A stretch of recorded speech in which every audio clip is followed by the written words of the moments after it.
ahora sí, iniciamos nuestro webinar que es Retos en la Tecnología Biomédica ante la pandemia. Y básicamente, pues haciendo un poco de historia, el pasado 11 de marzo, la Organización Mundial de la Salud declaró la enfermedad por coronavirus COVID-19 como una pandemia a nivel global. Esta pandemia ha originado pues que haya un incremento notable en las medidas de seguridad para tratar de prevenir la proliferación del virus.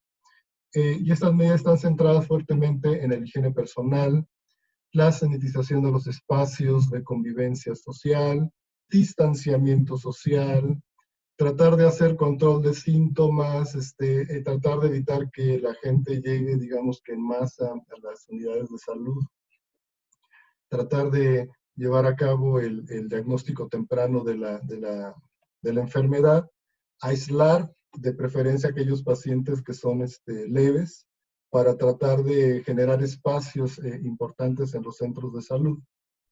Y sobre todo, ya una vez que se detecta, pues nos mandan a cuarentena. Esto origina una serie de nuevos retos digamos que justamente es el tema del webinar, tratar de ver cómo desde el área o desde el nicho de la ingeniería biomédica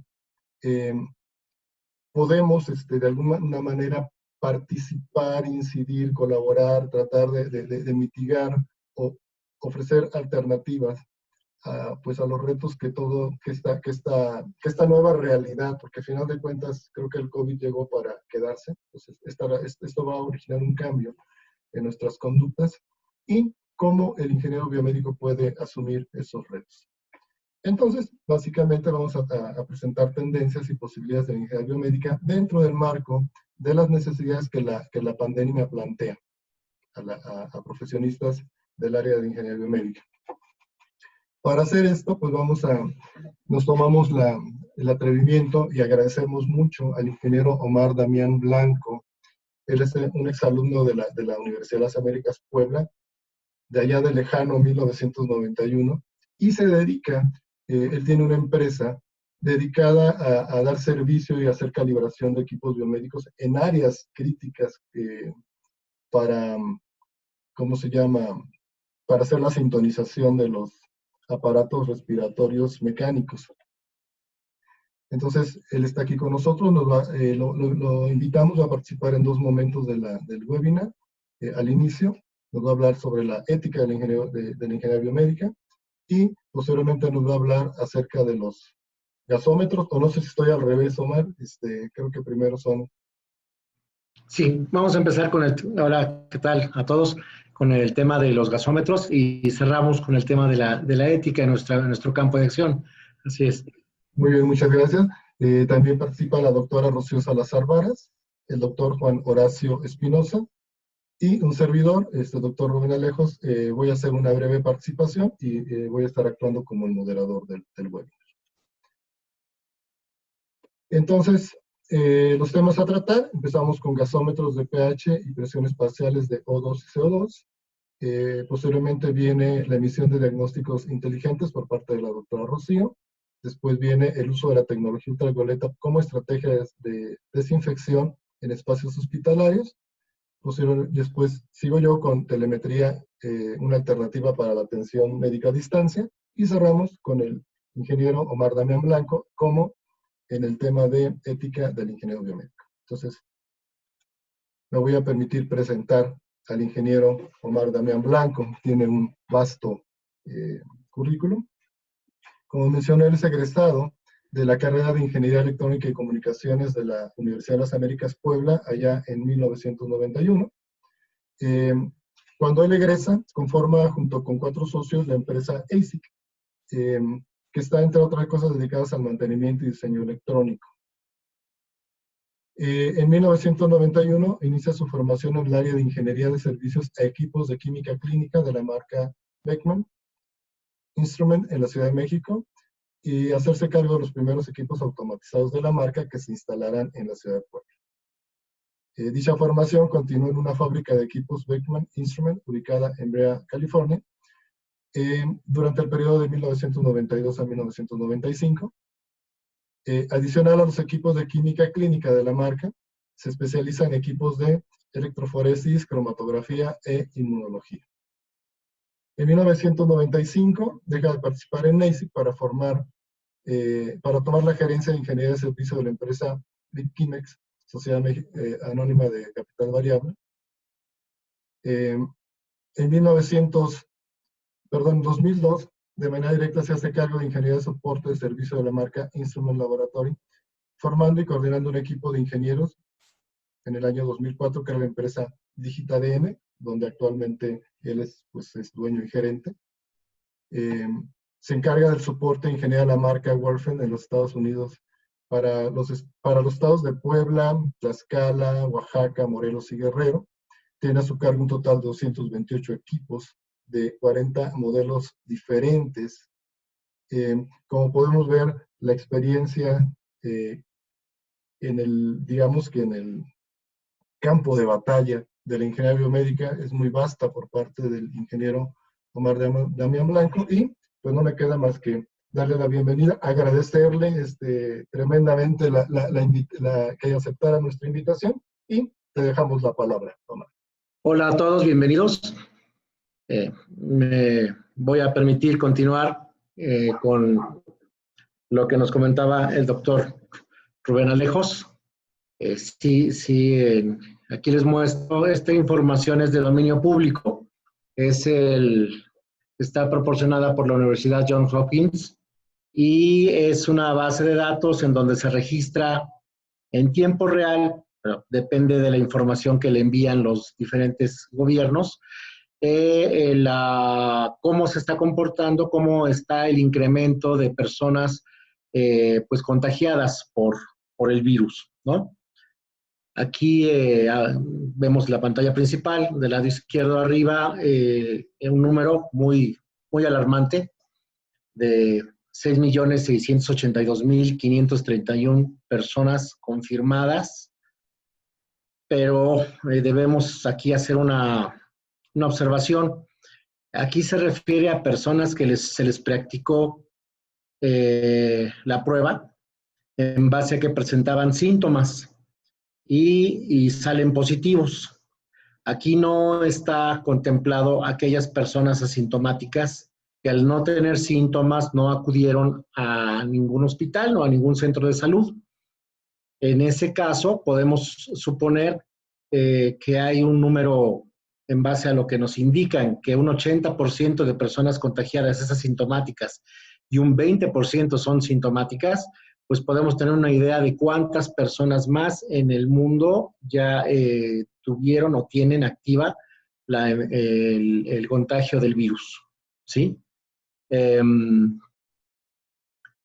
Esta página no tiene que ver con ningún tipo de interés político, económico y demás, es simplemente información. Del lado izquierdo vienen países, aquí está nuestro México. Pues nuestro México en cifras oficiales actualmente está reportando 105.680 personas que han sido confirmadas como positivo al coronavirus, ¿sí? Y pues es un problema que empezó como una epidemia. De ahí al tener la propagación global que se tuvo, se declaró pandemia, y como mencionaba el doctor Rubén Alejos, tiene todo el panorama para convertirse en un mal endémico. En otras palabras, pues se va a quedar, no va a retirarse, ¿sí? No va a retirarse. Ahora bien, aquí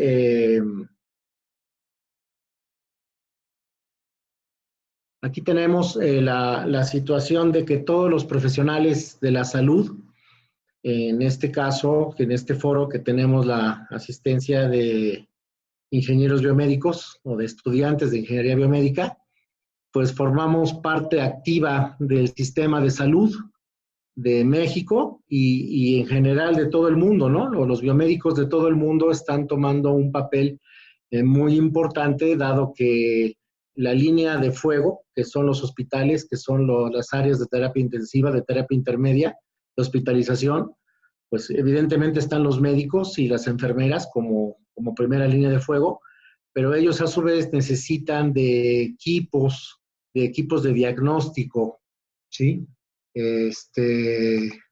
Para poder llevar a cabo su trabajo, ¿sí? En ese rubro, las personas que están requiriendo de apoyo en hospital, que si hablamos de porcentajes, insisto, del 100% de personas contagiadas, 80% asintomáticos, 20% sintomáticos. De ese 20%, un porcentaje que oscila entre 4 y 9% según el país, está requiriendo quedarse en hospitales, ¿sí? El resto lo mandan a su casa con cuidados, con indicaciones de que de presentar ciertos síntomas acuda de inmediato a la unidad hospitalaria. Esos síntomas creo que todos ya los conocemos porque nos estamos cuidando, estamos viendo que no los presentemos, que son dolor de cabeza muy fuerte, dolores de cuerpo muy fuerte. Hay un síntoma muy delicado que es la insuficiencia respiratoria o dificultad para respirar, como decimos comúnmente, ¿sí? Ese es un síntoma muy delicado, ¿sí? Las personas que acuden a los hospitales y se quedan ahí, están en vigilancia y dependiendo los síntomas que presenten, un cierto porcentaje de ellos va a requerir terapia intermedia o intensiva, porque presenten el síndrome de insuficiencia respiratoria. Este síndrome, pues visto con palabras comunes que podamos entender todos, pues es como que dificultad, no tanto para respirar. Uno respira, pero no se oxigena, ¿sí? Entonces está uno tratando de respirar, pero no es suficiente la oxigenación a través de los pulmones, de la sangre, y por consiguiente vienen trastornos muy delicados y eso si no se puede controlar, pues termina en un desenlace lamentablemente fatal, ¿sí? Ahora bien, como muchos equipos y como muchos sistemas, uno de tantos sistemas necesarios para que el médico tenga la información adecuada y monitoree, al paciente, vienen siendo los gasómetros, ¿sí? Entonces, aquí no es la intención de que sea un comercial, estamos ahorita en un foro universitario.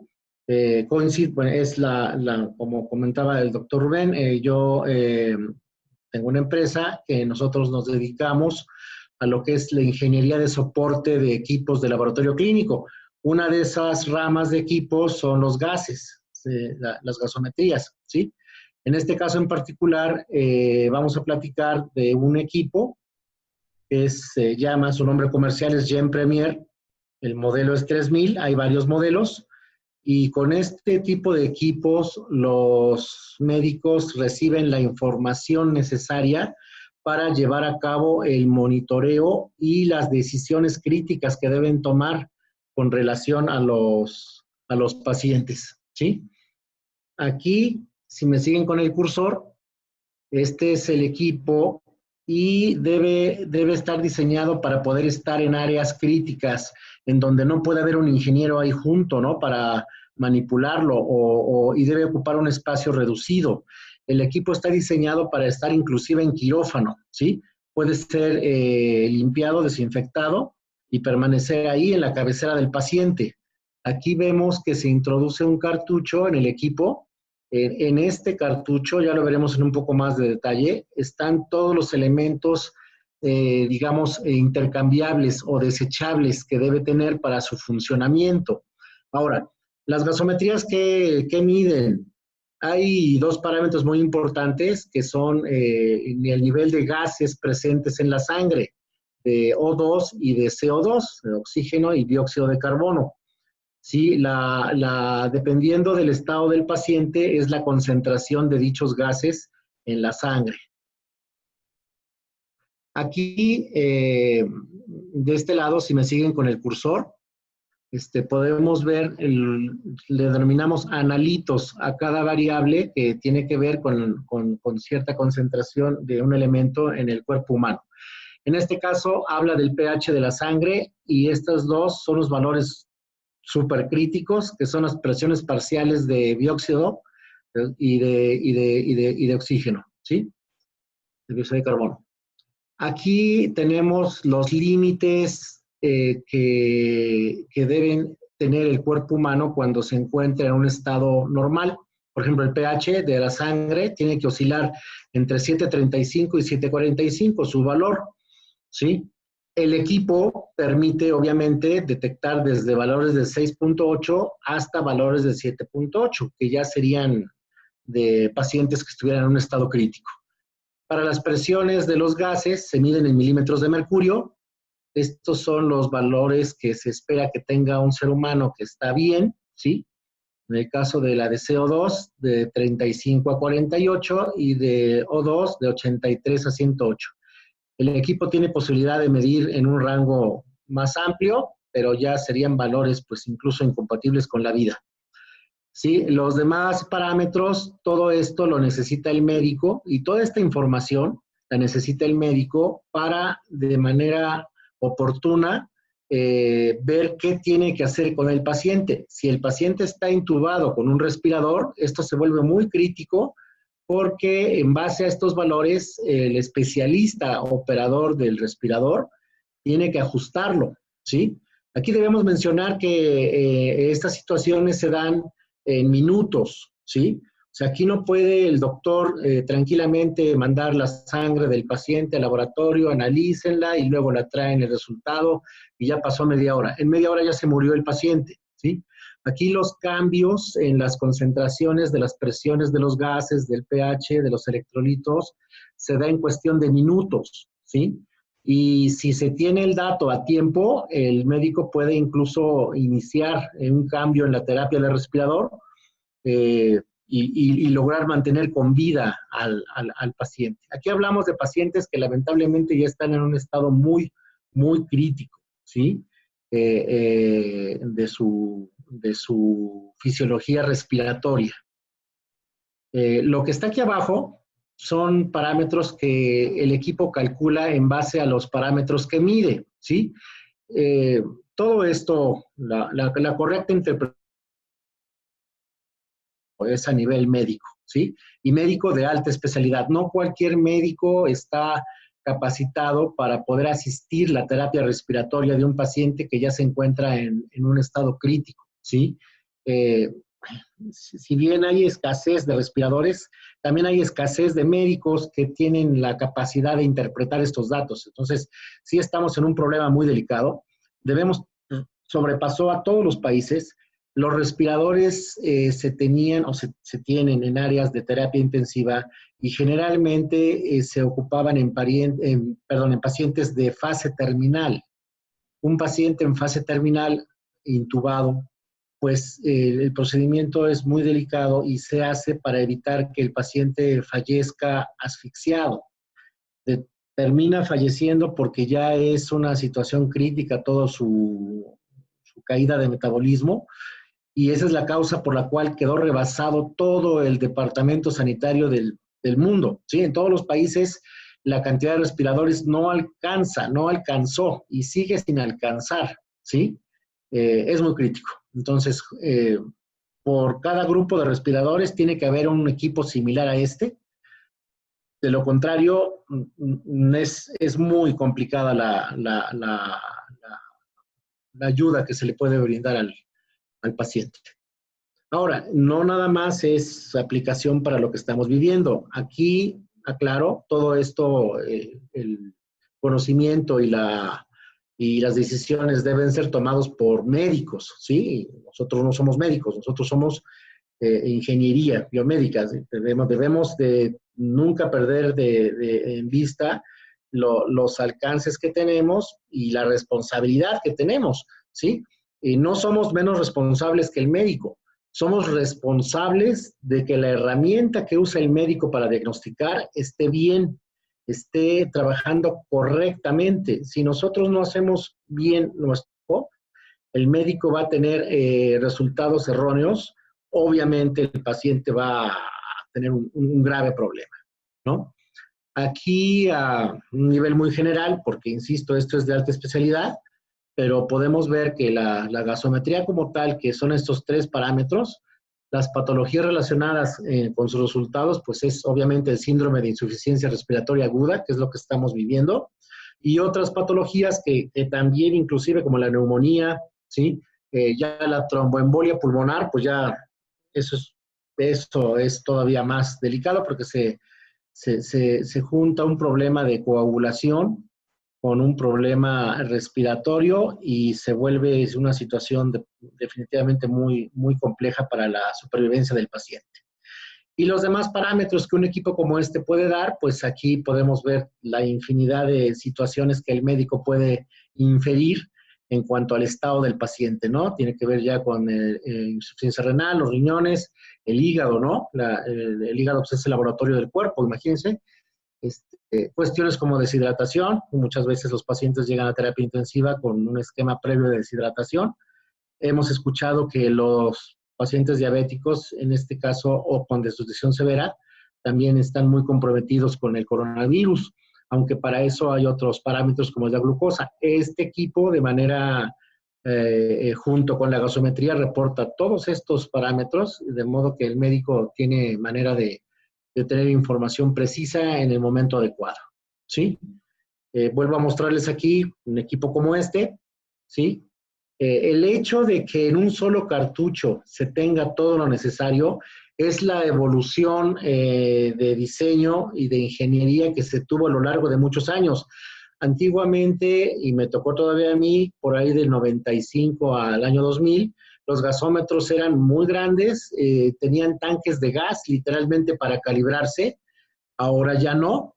Ahora aquí en esta imagen les muestro el interior de ese cartucho. Adentro hay varias bolsas. Esta de color azul es una solución de enjuague con la cual el equipo se lava cada vez que toma una muestra de un paciente diferente. Los siguientes 2 bolsas de color morado y verde son las soluciones de calibración. En este caso, ustedes ya lo ven en la carrera, todos los equipos de diagnóstico deben calibrarse, ¿sí? Aquí tenemos calibradores inorgánicos. Eso, ustedes saben que hay calibradores orgánicos que se obtienen incluso a través de suero humano. En este caso no, son inorgánicos y eso le dan mucha estabilidad a los reactivos y no se contaminan, no se degradan, ¿sí? Todo está aquí adentro. En la otra bolsa es una solución de referencia necesaria para la calibración de cualquier equipo que lleve electrodos. En este caso, este equipo también los lleva para calcular los parámetros de sodio, potasio y calcio. Y la última bolsa, muy interesante, el desecho se queda dentro del cartucho, no tiene contacto ni el doctor, ni la enfermera, ni el medio ambiente con la sangre procesada, sino que se va almacenando adentro del cartucho. La parte interesante que aquí viene simbolizada, realmente no es tan así. Este es un secreto industrial muy, muy delicado. Sí, en esta parte, en esta tarjetita, aquí donde tengo el cursor, se tiene lo que en tecnología se conoce como biosensores.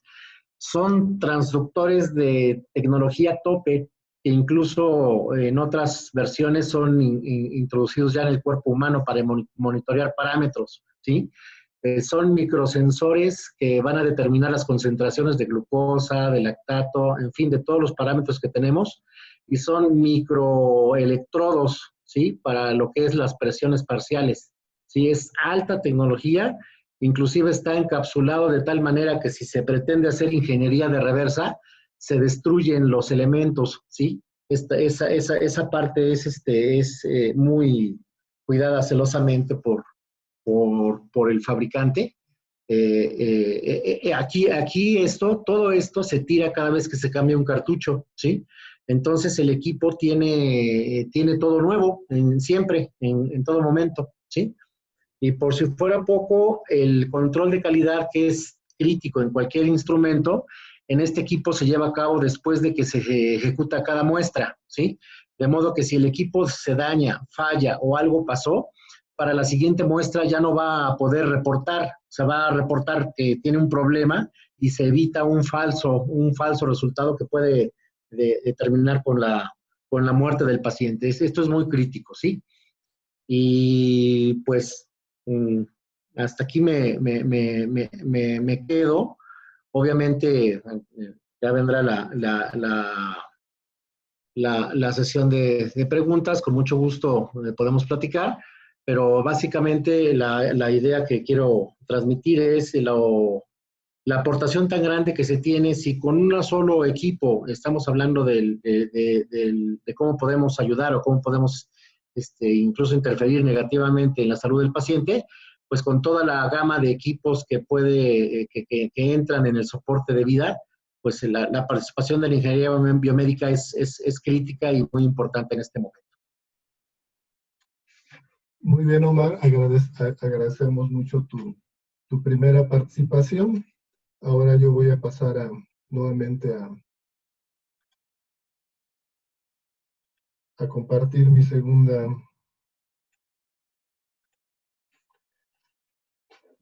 pantalla. El siguiente tema que nos compete es sobre emisión de diagnósticos inteligentes, que debe estar a cargo de la maestra Rocío Salazar Varas.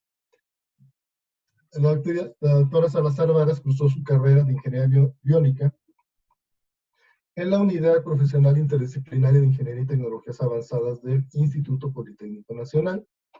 Realizó sus estudios de maestría y doctorado en Ciencias en Ingeniería y en Física Biomédicas en CIMESTAP, Unidad Monterrey. Trabaja con señales biomédicas, aplicando técnicas de procesamiento de señales y reconocimiento de patrones. Su interés principal se enfoca en señales de electroencefalografía para aplicaciones de interfaz cerebro-computadora, tema sobre el cual ha publicado diversos artículos tanto en revistas indizadas como en congresos internacionales.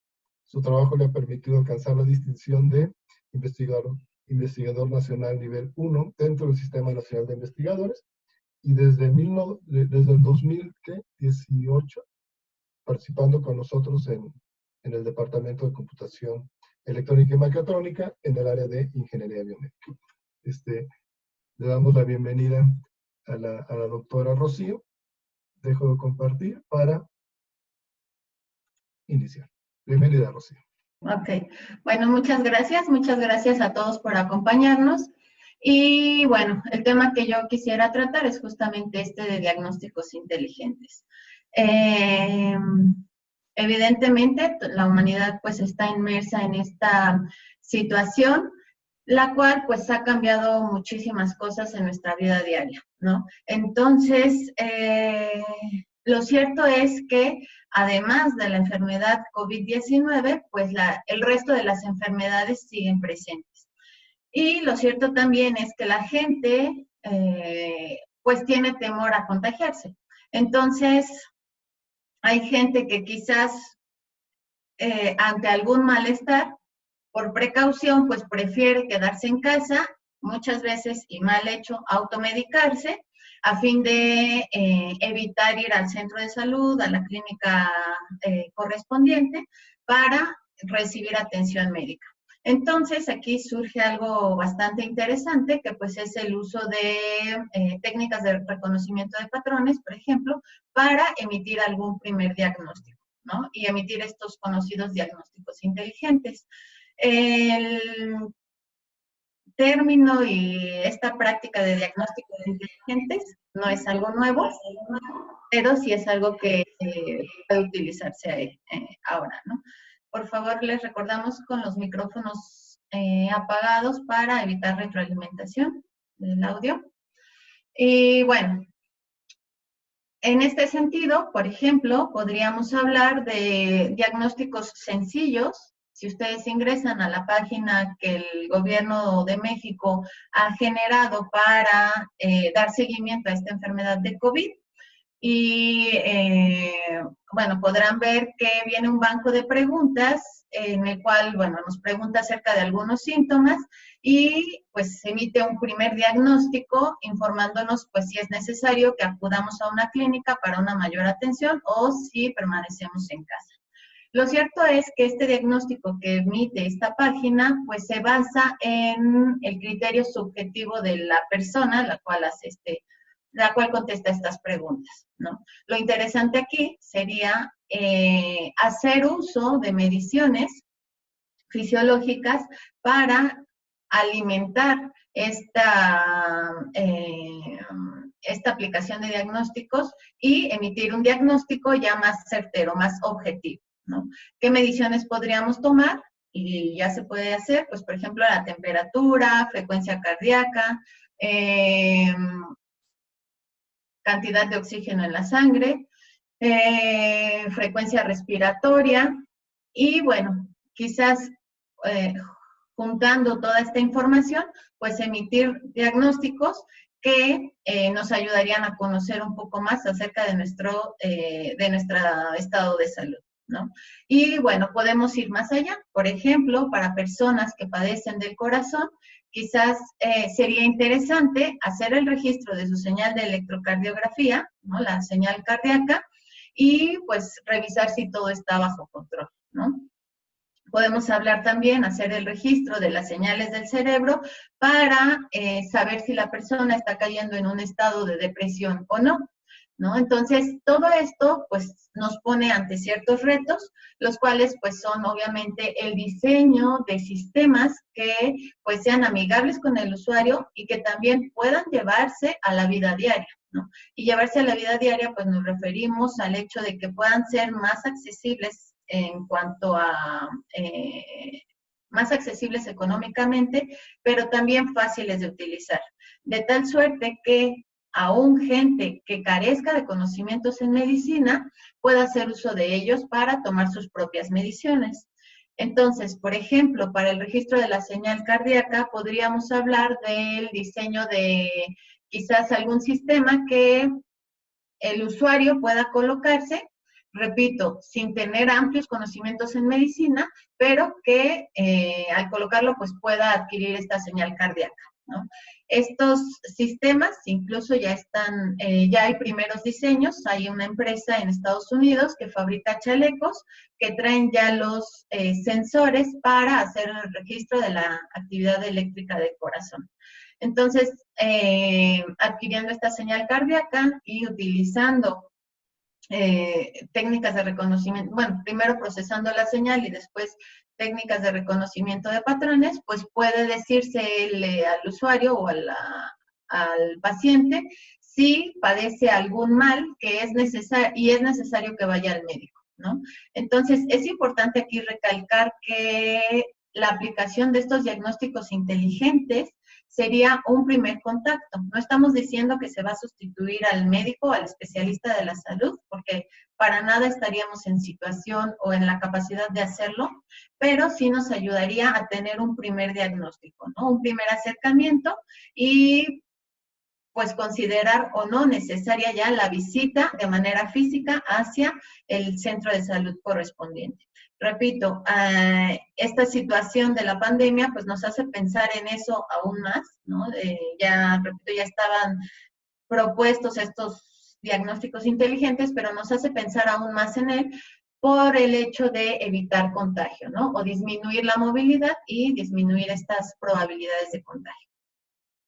Un segundo reto que proponen los diagnósticos inteligentes, además de hacer el sistema de registro más accesible económicamente y más fácil de utilizar, pues es el diseño de algoritmos, tanto para reconocer la información de la señal registrada como para emitir la decisión.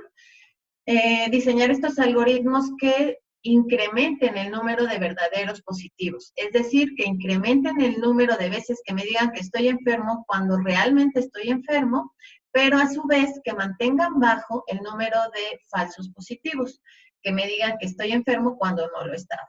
Y sobre todo, minimizar al máximo el número de veces que me diga que no estoy enfermo cuando en realidad estoy enfermo, ¿no? Porque ese sí que sería un error catastrófico, dado que pues le estamos diciendo al paciente que no tiene ninguna patología cuando en realidad la tiene, ¿sale? Entonces, este sería el siguiente reto en esta cuestión de diagnósticos inteligentes. Hacer algoritmos que me ayuden a detectar que realmente la persona está enferma cuando está enferma. Y otra cosa más, pues sería diseñar aplicaciones que sean amigables con el usuario, de tal suerte que la persona que incluso podría tener poco contacto con la tecnología, pues sea capaz de utilizar esta tecnología de una manera amigable y de una manera sencilla. ¿Sale? Entonces, todos estos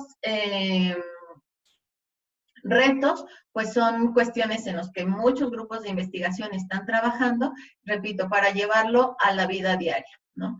Y bueno, otra cosa, afortunadamente la tecnología está avanzando de manera, a pasos agigantados, entonces otra cosa de la cual podemos hacer uso, pues son, por ejemplo, el Internet de las cosas, ¿no? Poder hacer el registro de nuestras señales y ya sea procesarlas y emitirlas y emitir el diagnóstico en el mismo lugar donde lo estoy registrando o capturarlo todo en la nube y pues procesarlo en algún otro sitio. ¿Sale? Y bueno, una vez que se ha emitido el diagnóstico y que si la persona está enferma, por ejemplo, o que si nos emitió un diagnóstico de que hay alta probabilidad de que la persona tenga la patología, pues como lo comentaba, ya la persona tendría que ir al centro de salud o, mucho mejor, quizás utilizar técnicas de telemedicina, ¿no? Pero ya allí sí ya contactar con un especialista de la salud que pueda decir cuál es el siguiente paso. ¿Sale? Entonces, y otra cosa también que está en desarrollo y que hace un momento nos lo comentaba el ingeniero Omar, pues es el uso de biosensores, ¿no? Ahora de las señales que hablaba, pues son señales de respiración, señal cardíaca, señal, bueno, temperatura, pero pues quizás también nos interesaría conocer ciertos elementos que contiene la sangre, ¿no? Entonces el uso de biosensores, pues también estaría en una gran área de oportunidad para desarrollar bancos quizás de prueba que nos ayuden a emitir diagnósticos, ¿sale? Entonces, bueno, eso es lo que me interesaba compartir y pues poner sobre la mesa que son grandes áreas de oportunidad para la tecnología médica. Eso sería todo por mi parte. Muchas gracias. Muy bien, gracias, Rocío. Continuaríamos ahora. Nuevamente comparto mi pantalla. Ahí estamos. Con la siguiente plática, que sería el uso de la tecnología ultravioleta como estrategia para desinfección en espacios hospitalarios, a cargo del doctor Juan Horacio Espinosa Rodríguez. El doctor Juan Horacio Espinosa realizó sus estudios de licenciatura en física en la Facultad de Ciencias Físico-Matemáticas de la Universidad Autónoma de Nuevo León. Posteriormente desempeñó labores como físico médico en el Centro Universitario contra el Cáncer de la misma Universidad Autónoma de Nuevo León, donde obtuvo el grado de maestría y doctorado en Ciencias en Ingeniería y Física Médicas por el Centro de Investigaciones y de Estudios Avanzados del Instituto Politécnico Nacional, la Unidad Cinvestav Monterrey. Ha colaborado como ponente magistral en conferencias nacionales, como lo es el Instituto de Ciencias Nucleares de la UNAM y en la Facultad de Medicina de la Universidad Autónoma de Nuevo León, en ambas impartiendo temas relacionados con radiación no ionizante en estructuras biológicas.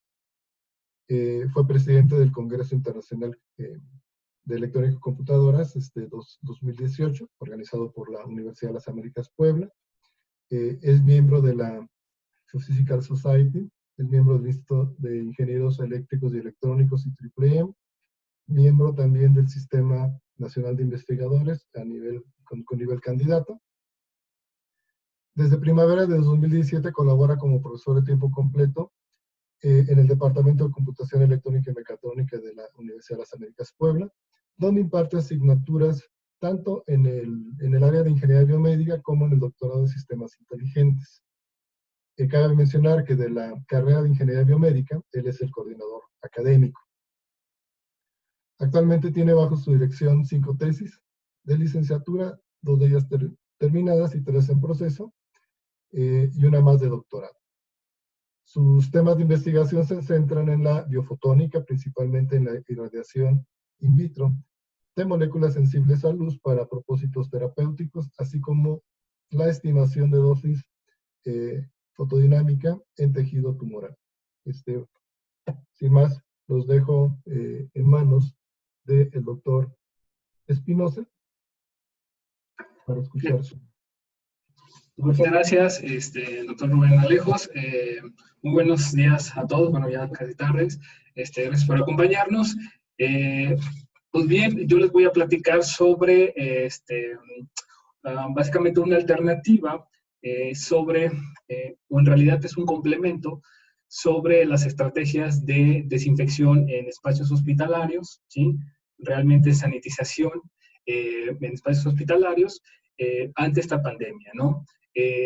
Nos centraremos básicamente en lo que viene siendo, en realidad, es la tecnología ultravioleta, este reto que tiene o el desafío que tiene la tecnología ultravioleta, si bien es bien conocido su uso, entonces, pero qué reto tiene ante estos espacios hospitalarios que tienen que estar desinfectados, ¿no? Bueno, ¿qué es lo que se sabe del, digamos, de esta pandemia COVID? Pues básicamente que es una enfermedad respiratoria, como bien lo comentaba el ingeniero Omar Daniel. También, entonces, es una enfermedad respiratoria causada por un virus, ¿sí? Este virus es el SARS-CoV-2, que ya lo hemos escuchado, y que principalmente se transmite, es transmitido por el contacto físico, ¿sí? El contacto físico, digamos, estrecho entre persona a persona, o bien, bueno, de hecho, adicional de las, tener contacto con superficies contaminadas, ¿sí? Es por ello que se nos ha pedido, bueno, ha habido mucho hincapié en decir, bueno, no llevarse nuestras manos a la cara, básicamente para evitar esta transmisión, ¿no? Entonces, debido a eso, se ha visto, bueno, se sabe que es esencial, digamos, es esencial el minimizar este contagio, al menos por contacto, ya que es bien sabido que este virus puede vivir hasta un día en madera, cartón, tela incluso, hasta 2 días puede persistir este virus en vidrio, de 3 a 4 días acero inoxidable y en plásticos, e incluso, ojo, puede hasta 7 días en mascarillas médicas, ¿sí? Por esa razón, pues hay que tener, digamos, pues cuidado o enfatizar un poco en la desinfección hospitalaria, ¿sí? Porque quien desempeñan las labores ahí, en este caso, es el personal que esté expuesto, el de seguridad, básicamente son los trabajadores de la salud, pues hay que cuidar su seguridad y beneficio, ¿no? Y desde luego, desde la sociedad en general. Entonces, desde ahí se sabe en cualquier virus, por estudios epidemiológicos, que pacientes, digamos que fueron, ¿cómo podemos decirlo? Hospitalizados, ¿sí? Previamente a habitaciones en el que había un paciente, digamos, infectado por algún virus, ¿sí? Digamos, cual sea, podría ser el COVID. Se ha visto que presenta una mayor probabilidad de adquirir este microorganismo, ¿sí? Desde superficies. Ajá, ¿y como qué superficies de la habitación del paciente?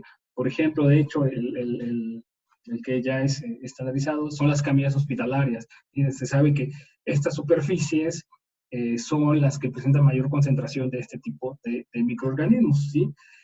Aunado a esto, desde luego que ya existe, digamos, ¿cómo podemos decirlo? Ya existen estrategias de desinfección bien conocidas ya que se emplean en los hospitales a base de detergente, de cloro, desinfectación en general, ¿no? O sea, sanitizantes. Entonces, aquí el problema es que todavía hay digamos, hay que remover, por decirlo así, algunas a escala microbiológica, y esto se puede lograr con la tecnología, ultravioleta. ¿Qué es la tecnología ultravioleta? ¿O en qué consiste? Les comparto aquí la pantalla.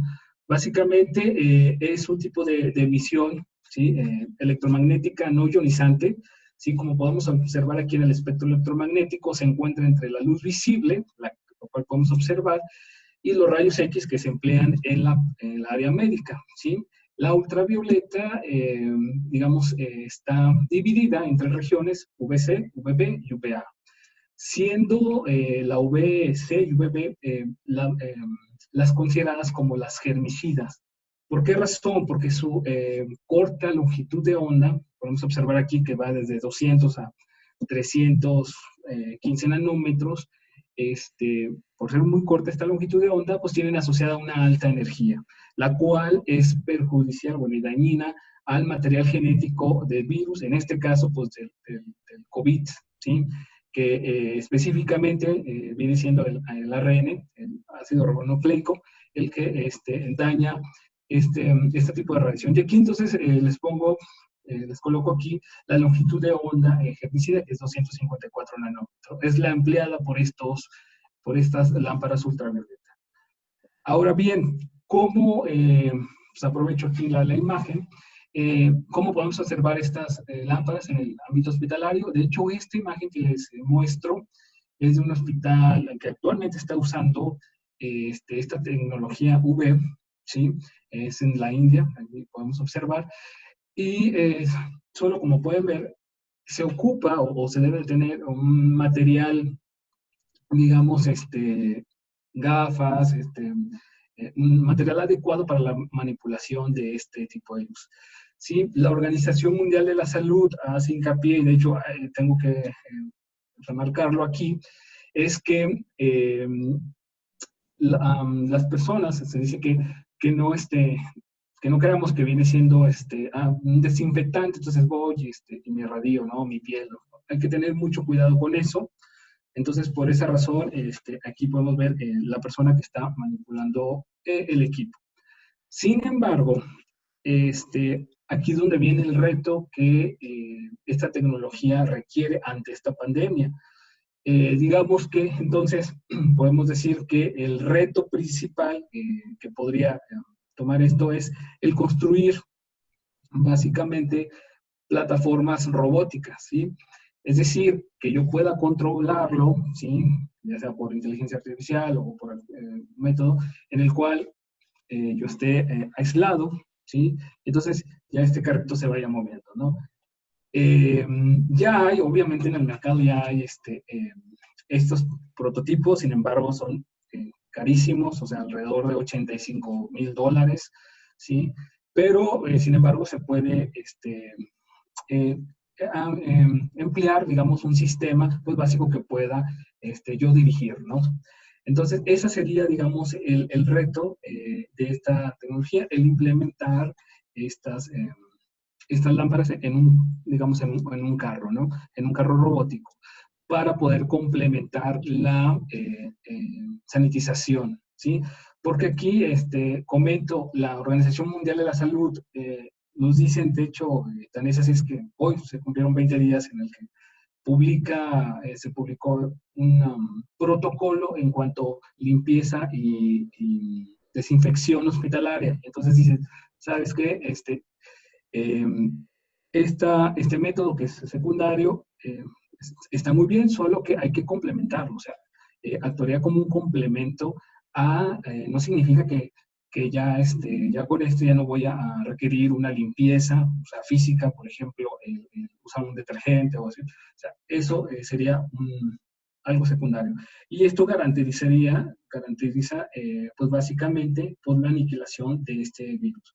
Ahora, este tipo de radiación ultravioleta ya se ha probado en otros virus, ya, de hecho, muy cercanos al COVID, que es el SARS-CoV-1. Entonces, y se ha visto que se aniquila con este tipo de virus. Entonces, se espera que pues con ciertas dosis uno pueda aniquilar este tipo de radiación. ¿Sí? O sea, bueno, este tipo de de bacterias, ¿no? Entonces, básicamente esa es, digamos, la temática. Creo que todavía tengo un espacio de un tiempo aquí. Entonces, otra de las aplicaciones, por ejemplo, del uso de la ultravioleta, pues que le podemos dar, ¿sí? Y que se ha reportado también recientemente en una revista muy conocida en el área de nanociencias, es que yo puedo utilizar este tipo de lámparas para esterilizar el equipo médico que se requiere, o ponerlo en una caja, por ejemplo, y pongo ahí el material, o bien, y esto es lo importante, esto es lo que aparece aquí en el lado, en la pantalla, donde se ven aquí las mascarillas, ¿sí? N95, dado que, digamos, el sector salud a nivel mundial, digamos, está un poco, ¿cómo podemos decir?, inestable en la parte de la fabricación de este tipo de prototipos de protección para personal. Entonces, se ha explorado la manera de usar este tipo de radiación ultravioleta para las mascarillas N95, y entonces han obtenido resultados muy interesantes en el que se pueden esterilizar, bueno, se pueden reutilizar estas mascarillas hasta 10 ciclos, o sea, hasta 10 veces, ¿sí? Incluso los reportes dicen, oye, hasta 20 veces, sin embargo, dicen, bueno, que 10 sería como lo óptimo. Entonces, esto obviamente quedaría a reserva cuando ya hay escasez de mascarillas, ¿no? Que se ha visto. Entonces, les comentaba hace un momento, o sea, este virus se acumula ahí en las mascarillas por 7 días, entonces, digamos, este tipo de radiación UV podría complementar, ¿no? Entonces, digamos, es una alternativa que se debe de explorar ante esta pandemia, ¿no? El uso de la web, ¿sí? Pues bien, por mi parte, sería todo.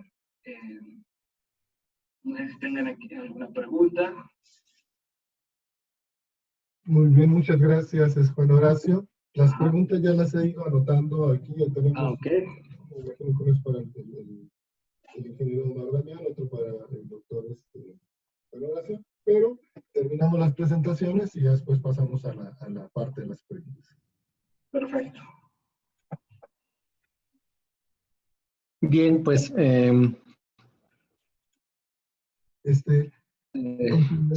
continuaría mi presentación nomás. sí. Ya les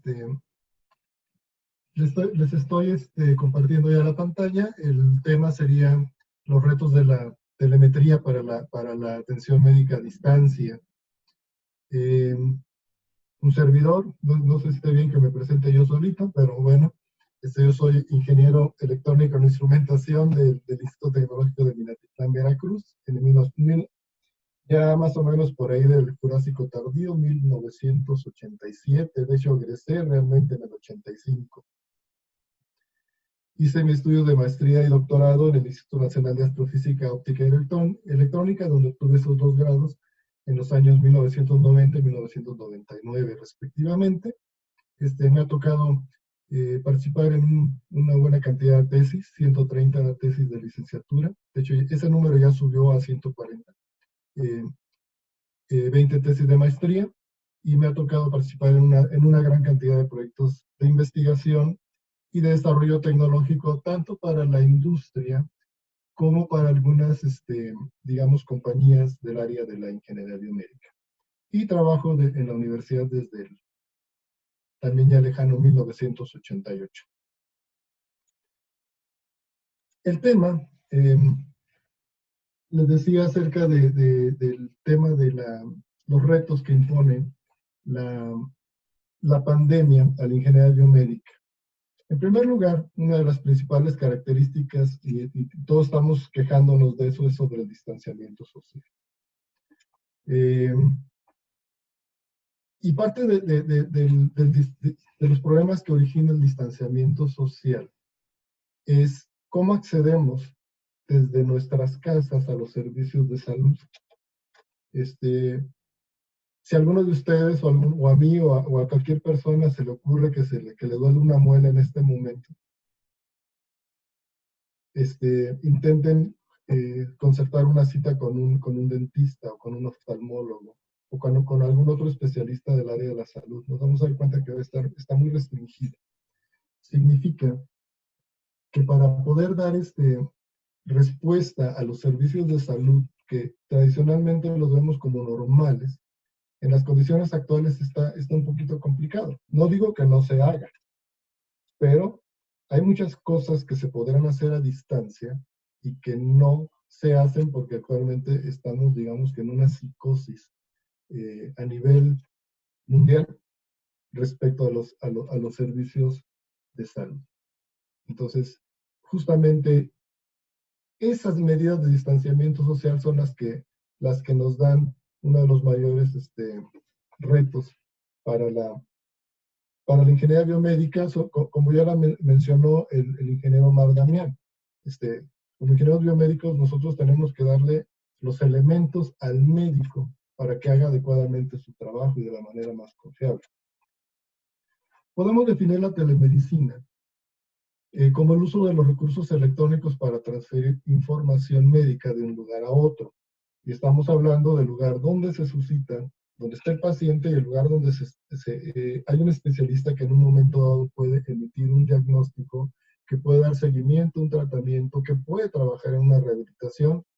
Y para esto, pues, la parte final, donde ya está la interpretación de los datos, ya lo mencionó muy bien la doctora Rocío. O sea, debemos tener un especialista, pero también podemos partir con un diagnóstico inteligente desde ambos lados de la cadena. ¿Ok? El objetivo justamente de la telemedicina sería reducir los tiempos de espera para la atención de un especialista, digamos, en condiciones pues, condiciones como las que estamos viviendo, distanciamiento social, y que realmente estamos muy interesados en no tener mucho, al menos los que estamos muy preocupados por nuestra salud, estamos muy interesados en tener el mínimo contacto con otras personas.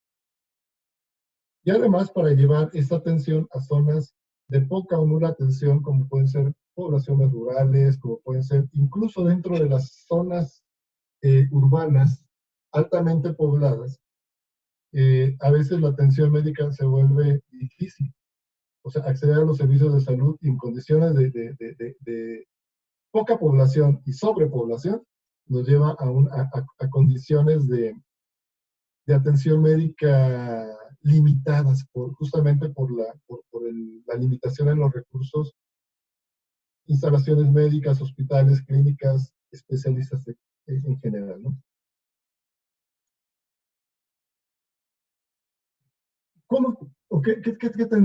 ¿Cuáles son los retos en un momento dado que nos pueden llevar a cabo a hacer una transición desde la medicina tradicional, presencial, como lo hemos vivido hasta ahora, para llevarla hacia el campo de la telemedicina? Primero que nada, no se puede aplicar en todos los casos. O sea, no es ideal para todos los casos. Habrá siempre, en algunas ocasiones, necesidades del contacto médico-paciente. Ahora, los servicios de salud públicos, los servicios de salud privados, ¿realmente están preparados para una inversión de esta naturaleza? Los médicos, los especialistas de la salud, requieren llevar a cabo una inversión importante para implementar la telemedicina de manera segura, de manera que las mediciones que se llevan a cabo a un lado y a otro del canal de comunicación sean confiables. Y sobre todo si esta inversión que se tiene que hacer para la telemedicina es retribuible para el personal médico. Puede ofrecer, por supuesto, tranquilidad a pacientes en grupos de riesgo, como pueden ser los ancianos o grupos vulnerables que tengan algunas de las comorbilidades, de las cuales el COVID nos tiene asustados, diabetes, sobrepeso, hipertensión, etc. Y sobre todo, también nos puede ayudar en un momento dado a la detección temprana de pacientes, síntomas o enfermedades. No necesariamente tiene que ser COVID, puede ser digamos, en un panorama mucho más vasto. Digamos que nosotros podemos ver la telemedicina, digamos que en un esquema como el que tenemos aquí en la diapositiva.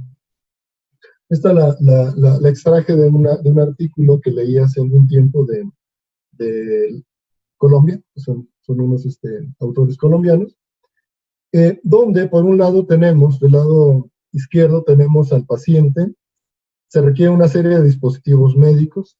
Esos dispositivos médicos además deben transmitir la información que generan hacia concentradores, hacia gateways, de tal manera que los conecten a la Internet. La doctora Rocío ya mencionó acerca del Internet de las cosas. Entonces, también esto abre una línea que de alguna manera se está trabajando a nivel global, pero que ahora hay que darle un énfasis muy, muy marcado hacia las áreas de la telemedicina. Eso obviamente nos lleva a transmitir la información hacia sistemas de acopio de información, sistemas de información global, y a partir de ahí, un especialista médico, pues a partir de una serie de herramientas, interfaces de usuario, puede tener filtrada la información con un prediagnóstico y además consultar con otros especialistas o tomar opiniones diversas respecto a la salud. Pero este esquema como que funciona muy bien para una consulta, a lo mejor. Un primer contacto. Pero ¿qué hay cuando se requiere hacer mediciones de signos vitales, frecuencia cardíaca, frecuencia respiratoria, capacidad pulmonar, incluso si una persona, por ejemplo, tiene una infección en un ojo? ¿Cómo sabemos que la imagen que nos está proporcionando todos estos dispositivos médicos son confiables? Obviamente esto nos lleva a cierta normativa o a ciertos elementos que debe cumplir desde el punto de vista de la confiabilidad de los datos. Aquí yo creo que los estándares y las normas se vuelven sumamente importantes para validar cada uno de estos dispositivos. O sea, es posible llevar a cabo este esquema a todos los niveles de atención médica, y justamente ahí donde aparece el reto que le plantea la pandemia actual al ingeniero biomédico. Se me ocurrió poner algunos ejemplos de casos que sería un poquito difícil llevar a cabo desde el punto de vista de la telemedicina. Por ejemplo, ese es un desarrollo que hicimos nosotros en la universidad, que era un rehabilitador de hombro. Una persona que sufrió operación por cáncer de mama, pierde tejido muscular, pierde a veces la capacidad de mover su brazo, entonces hay que rehabilitarle. Nosotros hemos trabajado en la parte mecánica del rehabilitador, los movimientos que debe hacer con su hombro la persona, y cómo medirlo, cómo llevar esto a un sistema informático. Esto es local. Además, esto todavía hay que transmitirlo hacia el terapeuta, hacia el médico. Entonces, utilizando un esquema como el que presentamos en las diapositivas anteriores. ¿Qué pasa si un paciente está siendo trasladado mediante ambulancias desde una locación hacia un hospital? También es importante que las personas en el hospital pues sepan a qué se van a enfrentar cuando llegue el paciente. Entonces, además, tenemos que medir signos vitales en las ambulancias, transmitirlos, llevarlos a través de internet, y digamos que cuando el paciente llegue al hospital, pues ya el hospital esté preparado para recibirlo. Ya existen aparatitos que hacen este tipo de cosas. Yo lo conozco como LifePack 15. Lo conozco porque hicimos una tesis al respecto. Creo que en la clínica de la Universidad de las Américas Puebla existen aparatitos de esta naturaleza, que ya son capaces de conectarse Bluetooth a un teléfono celular. El teléfono celular se puede conectar fácilmente o transmitir datos a un hospital, pero nuevamente vamos hacia la confiabilidad de estos datos. Llegan bien, llegan a tiempo, y esto plantea otro reto. Rehabilitación cardíaca. Una persona que tenga un padecimiento cardíaco tiene que hacer terapia física para rehabilitarse. A estas personas que están haciendo ejercicio No crean que están desconectados, casi todos estos traen un aparatito que está haciendo contacto con su pecho y está transmitiendo sus signos vitales hacia una estación que está puesta en algún lado del recinto. Este a su vez lo está viendo un médico y está monitoreando si la terapia se está llevando a cabo de manera efectiva. ¿Qué ocurre en el caso actual donde no quiero ir al hospital a llevar a cabo mi rehabilitación? En este momento lo tenemos que hacer a lo mejor desde la casa. Por lo tanto, nuevamente se vuelve a plantear el reto de, en un lado está el paciente, debe haber un canal de comunicación, y en el otro lado está el especialista médico que va a decir, tu rehabilitación la estás llevando a cabo de manera correcta o incorrecta. O, por ejemplo, pruebas de esfuerzo como las que vemos en esta otra imagen, donde pues ya el paciente se supone que se rehabilitó, ahora vamos a ver qué tan efectiva fue el procedimiento. Todo esto, todo este canal, plantea una serie de retos muy, muy importantes. Incluimos la terapia respiratoria, ¿sí?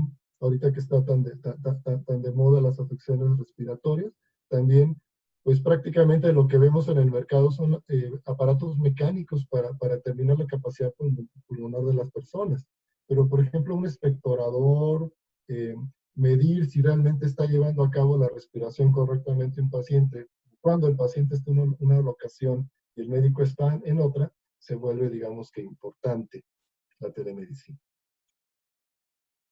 Esta también fue una tesis a la universidad, donde es un glucómetro que se conecta vía Bluetooth hacia un teléfono celular. El teléfono celular genera una base de datos, y esa base de datos se almacena o la puede recibir un médico en cualquier otro lado. No vayamos tan lejos.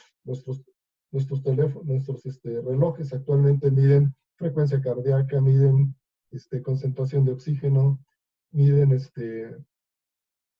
incluso presión arterial. Entonces, todo esto ya se puede utilizar para en un momento dado llevar a cabo diagnóstico y vigilancia médica.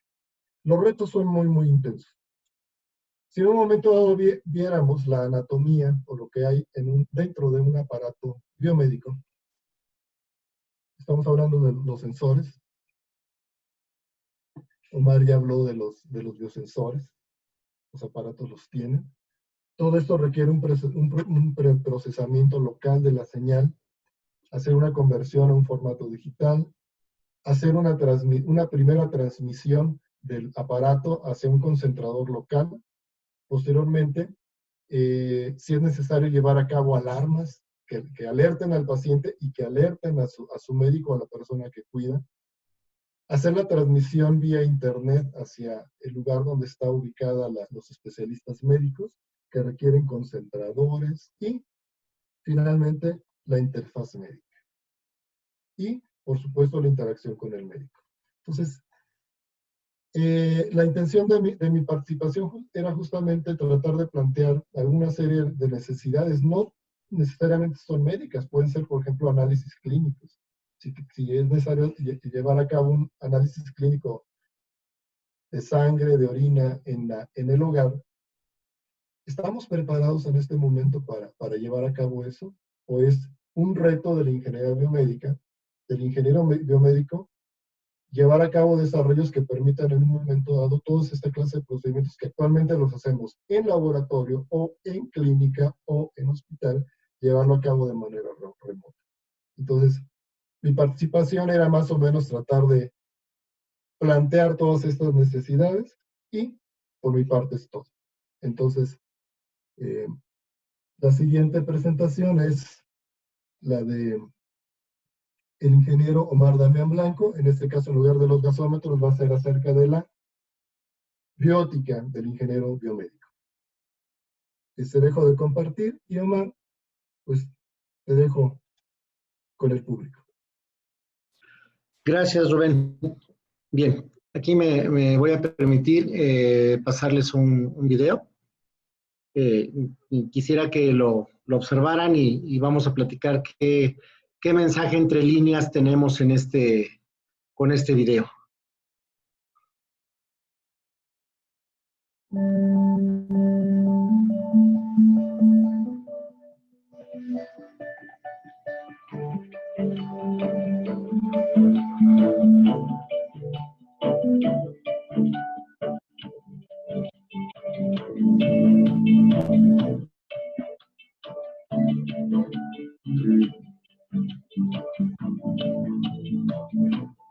We have really become a global company with a worldwide presence, with coagulation, with critical care, with autoimmunity, with serology.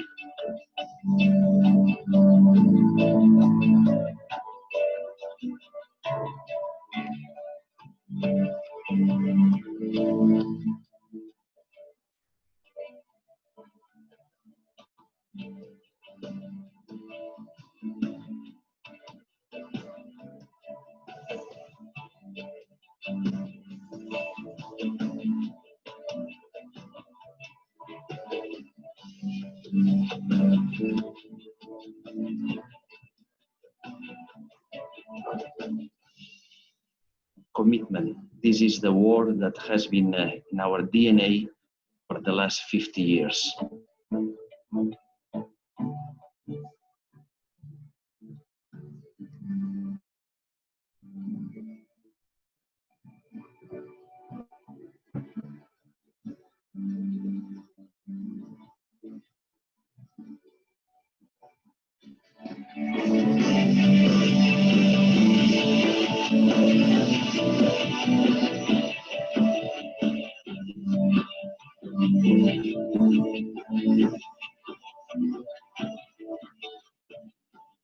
If I have to say 3 words, I have no doubt that science, passion, and people define us.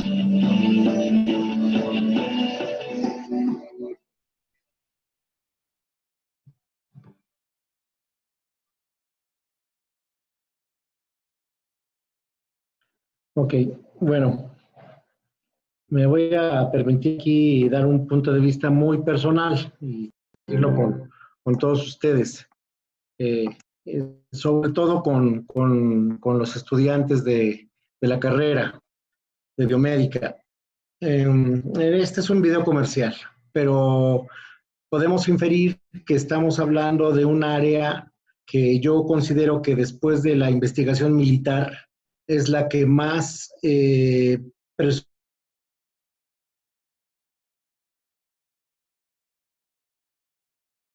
salud, pues creo que nos importa a todos los seres humanos, ¿no? Desde aquellos que tengan la más alta preocupación por su persona, hasta pues, los gobiernos, instituciones, se preocupan por la salud, ¿sí? Los seres humanos nos preocupamos por la salud, ¿sí?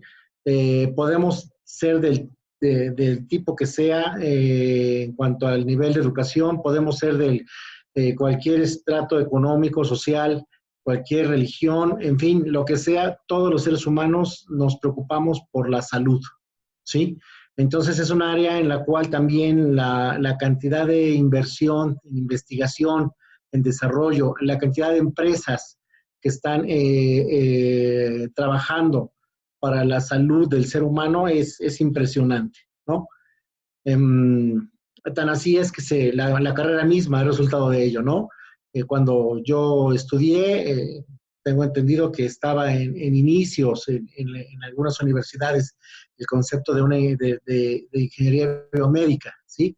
Yo mismo, mientras estudié la carrera, no visualizaba como una posibilidad clara el poder dedicarme a esta rama.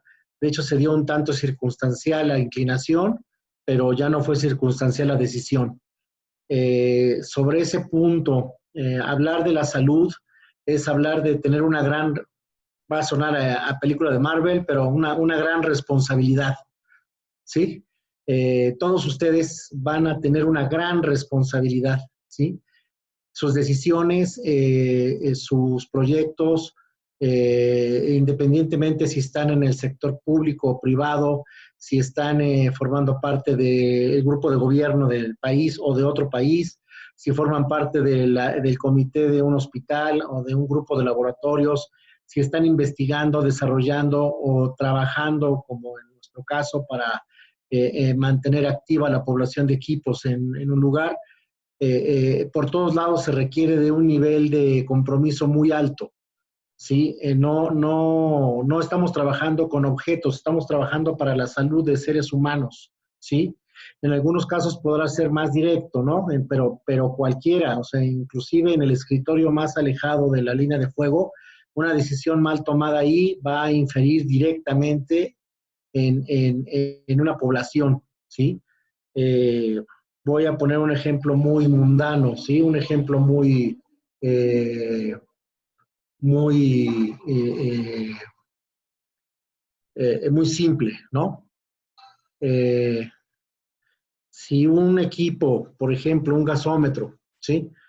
Fue mal atendido por el personal de ingeniería que lo tiene que tener en buenas condiciones y en base a un resultado erróneo el médico toma una decisión incorrecta, el paciente muere, ¿sí?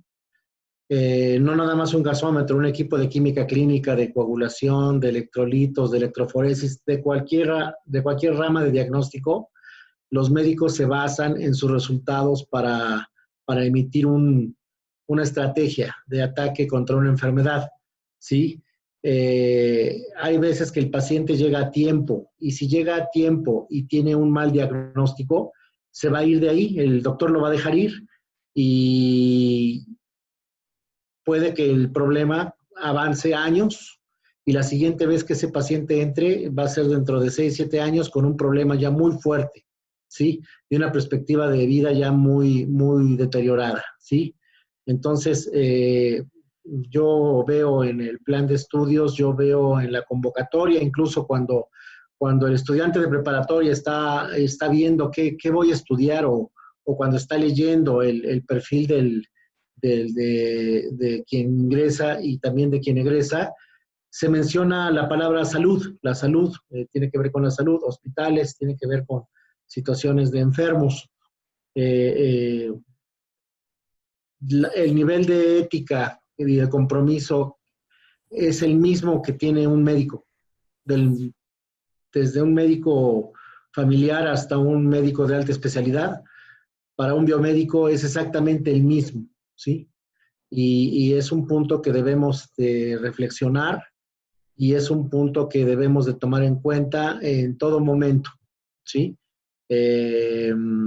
Yo los invito, jóvenes, a que en todo lo largo de su desempeño profesional nunca pierdan de vista que trabajan para un paciente que está en una cama, esperanzado a que su médico pueda tener una estrategia exitosa en su tratamiento. Y allá afuera lo están esperando hermanos, hijos, amigos, esposa, esposo, según sea el caso, y lo está esperando no nada más que salga, sino para que salga todavía 1, 5, 10, 15, 20, 30 años más, ¿sí? Hay padres ahí en la cama, hay hijos, hay abuelitos, en fin. El ser humano, ¿sí? Independientemente de su posición económica, de su religión, de su capacidad mental, intelectual, no importa, son pacientes, ¿sí? Son seres humanos que les debemos dar el máximo no solo de trabajo, sino de ética, ¿sí? Y alguien me dijo alguna vez en un curso que tomé, me dijo, mira, no nada más tienes que ser apto para asimilar la información y hacer esto. Tienes que ser apto éticamente para no doblarte, ¿sí? Para no ver el reloj, para no anteponer a tu familia sobre tus decisiones y tu trabajo. En el momento en que creas que ya no lo eres, dedícate a otra cosa, ¿sí? Porque vas a asesinar gente, ¿sí? Suena muy fuerte, pero cuando en ningún certificado de defunción se menciona que el paciente falleció porque el equipo de tal tuvo un problema de tal tipo ocasionado por un deficiente mantenimiento, que a su vez fue ocasionado por una inadecuada política de mantenimiento, que a su vez fue ocasionado por una falta de presupuesto, en fin, nunca, ¿sí? Nunca, nada más se ponen insuficiencia respiratoria o neumonía atípica o lo que sea, ¿sí? Pero en muchos casos hay un problema grave atrás. Los errores siempre van a estar y somos como los médicos, ¿sí? Vamos a cometer errores y nuestros errores van a costar vidas, ¿sí? pero que sea un error, no un horror, ¿sí? No una falta de ética, en pocas palabras, ¿sí? No los errores están, tenemos que vivir con ellos y con sus consecuencias, ¿sí? Pero en la medida que encontramos la causa raíz de un error, ya lo evitamos a futuro, ¿no? Y esas personas que lamentablemente se ven afectadas en su salud por nuestros errores, pues que sea una vez y que no sea reiterativo, ¿sí? Entonces, pues los invito a todo el ciclo de su vida profesional. En el caso de ustedes, están enfocados a la salud, ¿sí? En mi caso, me enfoqué, ¿sí? Pero mi preparación profesional era general. Yo estudié ingeniería electrónica, ¿sí? Con todo lo que implica eso de un panorama no preciso y muy amplio, ¿no? Pero ustedes están directamente relacionados con la salud y ustedes tienen la misión de velar por la salud de los mexicanos, si se quedan aquí. Y si se van a otra parte, pues por la salud de quien sea, ¿sí? Eso es muy fuerte. Me da mucho gusto poder interactuar con ustedes. Les agradezco al doctor Rubén, a la doctora Rocío, al doctor Juan haberme invitado y pues a la etapa que sigue, Rubén, del webinar. Muy bien, Omar, agradecemos mucho tus palabras. Algunas son muy fuertes, pero esas palabras fuertes son las que forjan carácter en nuestros egresados y sobre todo, que quede muy claro, tenemos una gran responsabilidad. Ya lo dijo Peter Parker, ¿no? Como dijiste, ¿no? Toda gran, todo don corresponde a una gran responsabilidad. Nosotros tenemos que saber cómo funcionan las cosas y tenemos que actuar en consecuencia. Tenemos mucha responsabilidad. Y pasaríamos entonces a la sesión de preguntas y respuestas. Ahorita nada más he visto dos preguntas. Una bueno, ya llegó otra.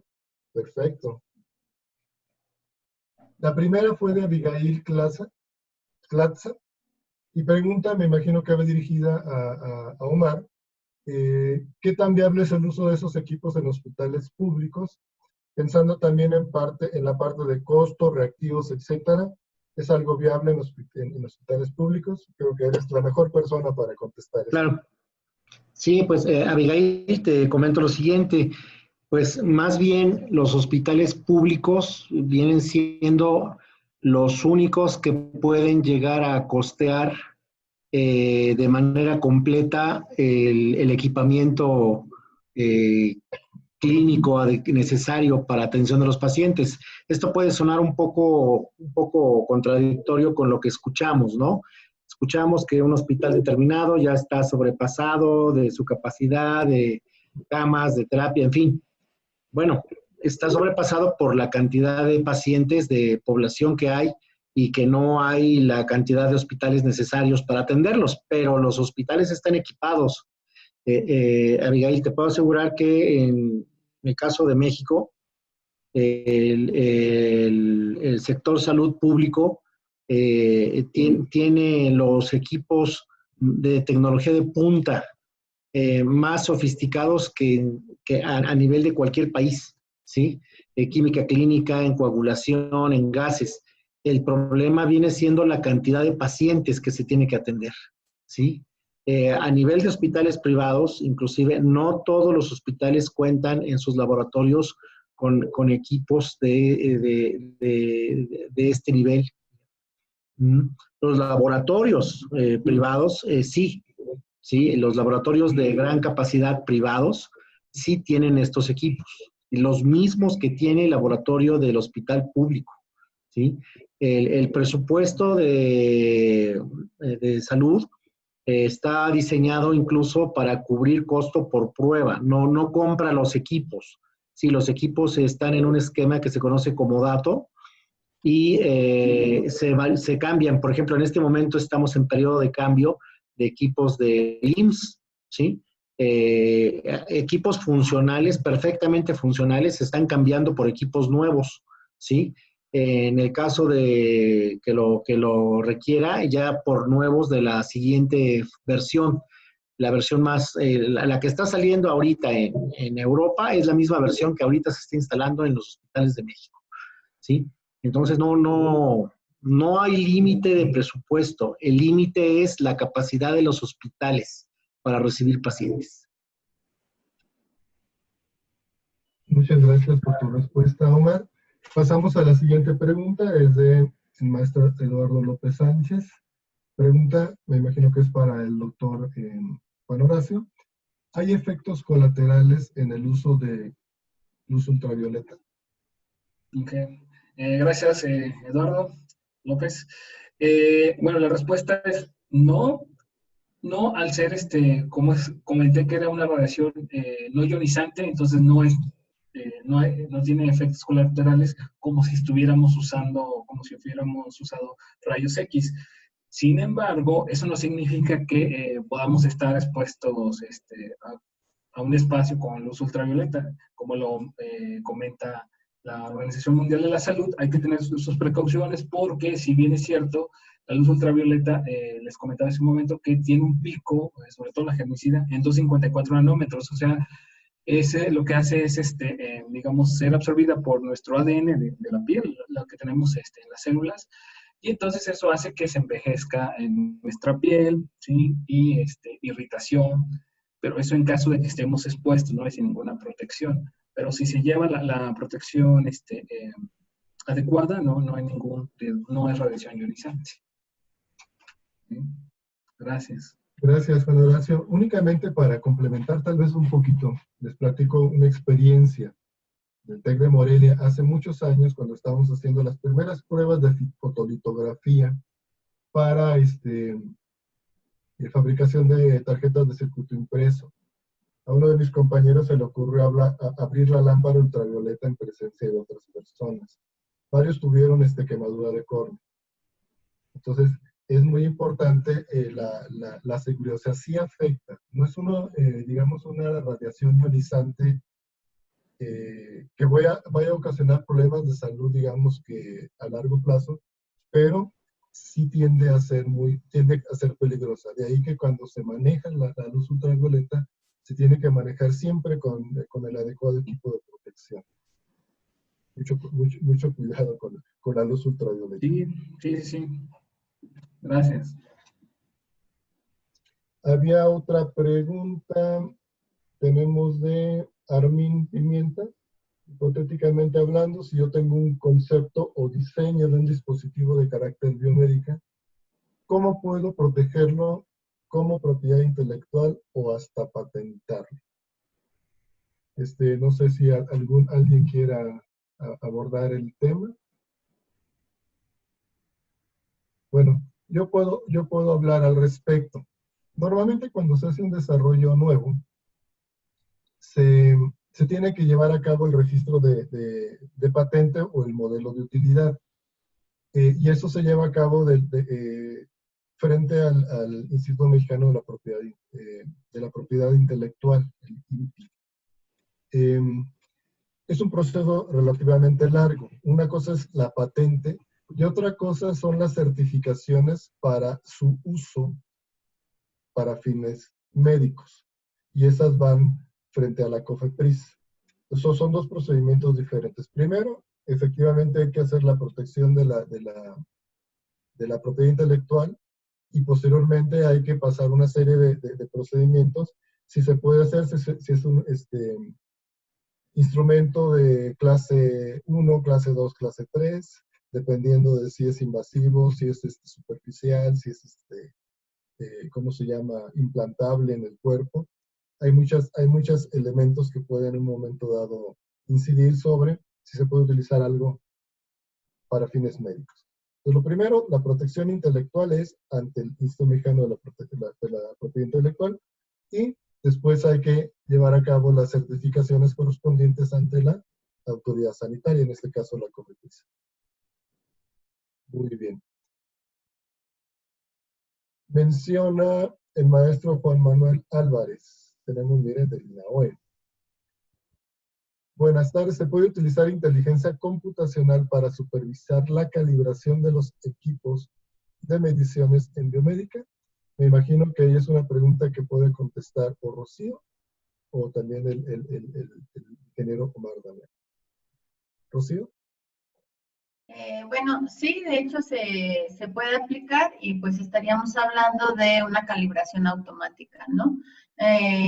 Poniendo quizás ejemplos sencillos y con los cuales podríamos estar familiarizados, podríamos mencionar los monitores de presión sanguínea, ¿no? Donde, pues, perdón, te pide iniciar y no te puedes colocar el brazalete, estos dispositivos que te colocas el brazalete quizás en la muñeca, se inflan solos el brazalete y monitorean tu presión, te piden que te esperes un tiempo adecuado hasta que el dispositivo detecta que tienes que tiene una presión de 0, ¿no?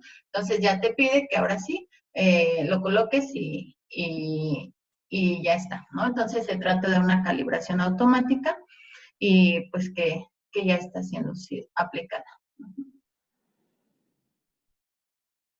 Omar, ¿tú tendrías algo que decirnos al respecto? Sí, comentar nada más, en adición a lo que la doctora Rocío menciona. En algunos casos, digamos, por protocolo de seguridad, los equipos todavía están diseñados para que interactúe un químico en el proceso de validación del instrumento. Esto tal vez se haga por situaciones legales de que la validación finalmente fue supervisada por un ser humano, ¿sí? Sin embargo, hablando de lo que platicamos hace un rato, el gasómetro, por ejemplo, tiene un proceso de calibración automática, ¿sí? Y inclusive cada vez que hace una prueba, una muestra, después de cuando la termina, se autoprueba, se autoverifica. Y si los parámetros están fuera de cierto rango, vuelve a intentar calibrarse y si no entra, se manda un mensaje de error.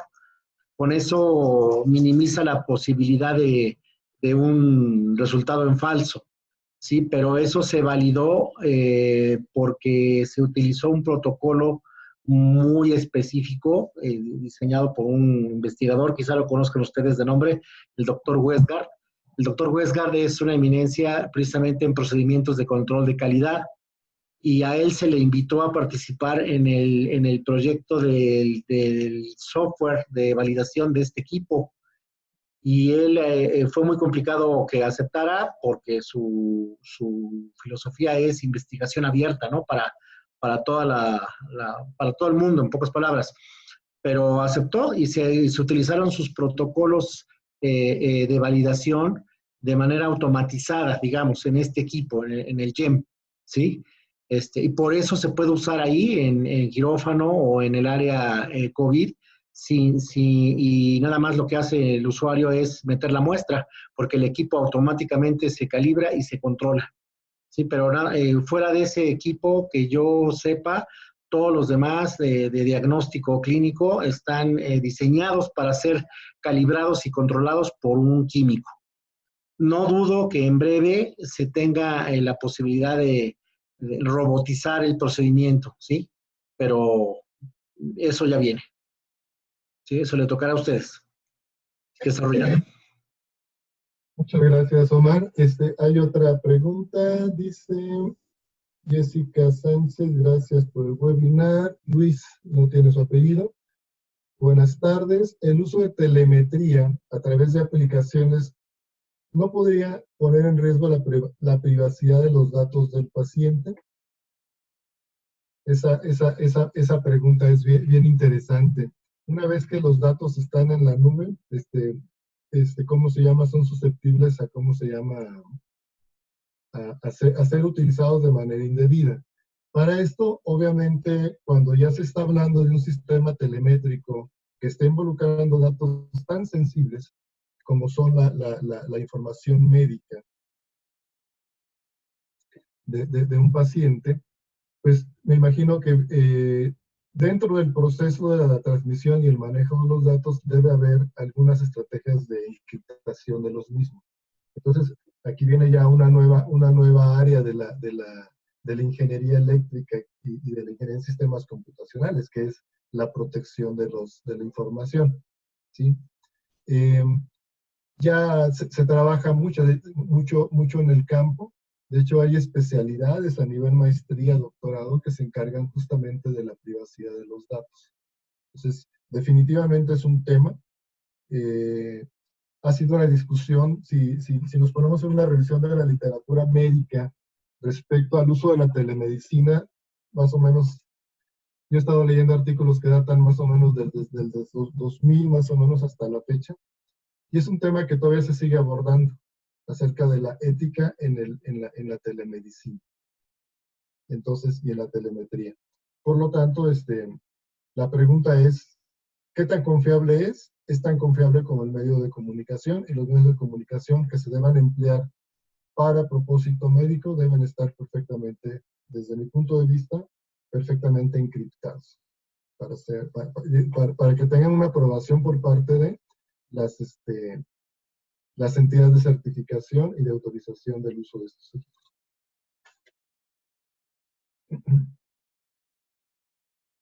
Hay otra pregunta, ya creo que ya sería la última. Juan Pablo Tiburcio nos dice, buen día.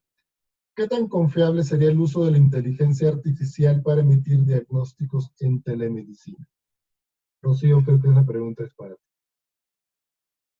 Bueno, como lo comentaba, obviamente hay que mejorar los algoritmos para disminuir el número de verdaderos positivos, ¿no? Y para incrementar el número de verdaderos positivos y disminuir el número de veces que me digan que no estoy enfermo cuando sí lo estoy. También es importante rescatar que sería un primer diagnóstico, ¿no? Estamos hablando de un primer diagnóstico. Y también otra cosa a considerar para decir si es confiable o no, bueno, qué tipo de enfermedad o de patología quisiéramos identificar, ¿no? Entonces, pues si se trata de, no sé, por ejemplo, hablándolos de señales de electroencefalografía para detectar depresión, se tiene ya un buen porcentaje, hablamos de un 80%, 90% de detección o de poder diferenciar entre una persona que padece depresión y no, ¿sale? Entonces, hasta cierto grado es confiable, pero, repito, y eso es súper importante, hablamos de un primer diagnóstico, ¿no? No podemos quedarnos solo con eso como una decisión final. Lo ponemos sobre la mesa para decir, bueno, entonces sí, ya es necesario acudir hacia un especialista de la salud, ¿no? Pero no podríamos decir, sí, 100% me confío de que ya me dijo que estoy sano o me empiezo a preocupar porque me dijo que estoy enfermo, ¿no? Creo que eso sería una mala decisión. Entonces, es confiable, pero siempre considerándolo como un primer acercamiento. Muchas gracias, Rocío. Y damos paso a la última pregunta, ya con eso cerraríamos. Repite Luis, dice gracias, una pregunta más. ¿Qué tan complicado es el proceso de validación de un dispositivo médico en México? ¿Qué instituciones o organizaciones se ven involucradas en dicho proceso en México? Pues para la parte de la propiedad intelectual es el Instituto Mexicano de la Propiedad Intelectual, el INPI, y para la validación del dispositivo médico siempre es la COFEPRIS.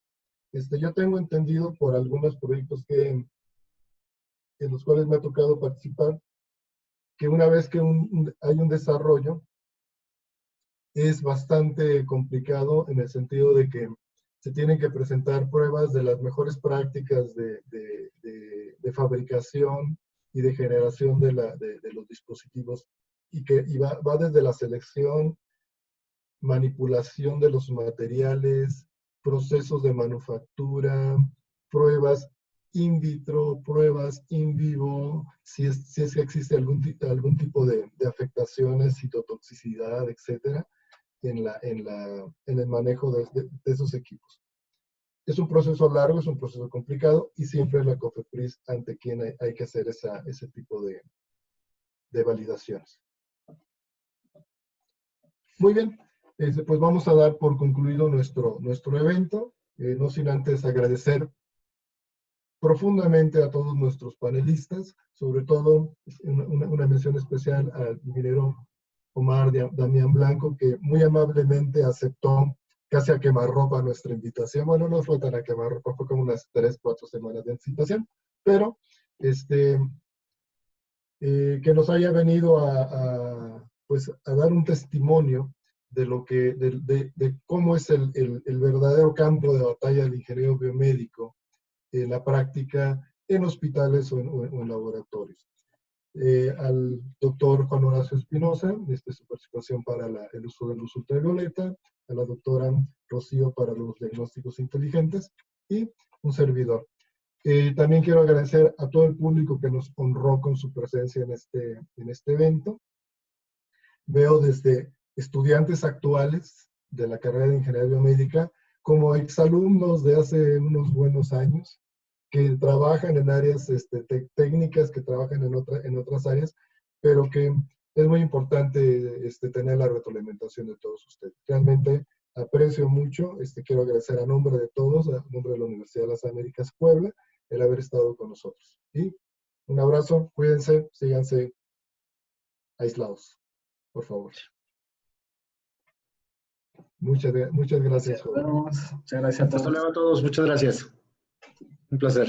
A todos, hasta luego. Hasta luego.